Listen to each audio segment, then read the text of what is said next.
Janata party ఆలోచన ధోరణి ఎప్పుడు కూడా ఇవాల్టి రోజు కోసం ఆలోచించదు.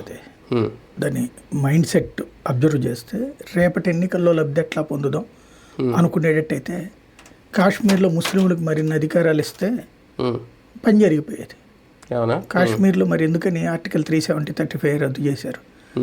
గెలుద్దామనే. అవి రద్దు చేస్తే గెలుస్తారా? అసలు అక్కడ ఉన్నటువంటి వాళ్ళు అది కావాలని కోరుకునే మనకు తత్వాలు ఉంటాయి.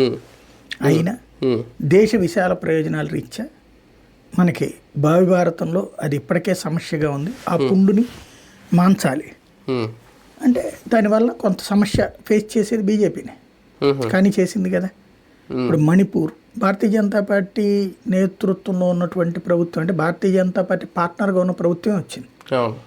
కానీ అక్కడ కుకీ తెగల విషయంలో నిర్మోహమాటంగానే వెళ్తుంది. ఎందుకని అంటే దేశం ముఖ్యం. వాళ్ళ నినాదం ఫస్ట్ దేశం ముఖ్యం, తర్వాత పార్టీ అంటారు వాళ్ళు.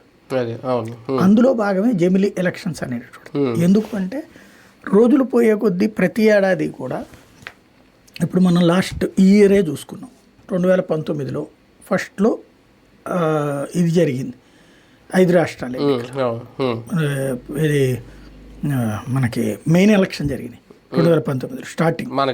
తర్వాత పార్లమెంట్ ఎన్నికలతో పాటు 4 రాష్ట్రాల ఎన్నికలు జరిగాయి.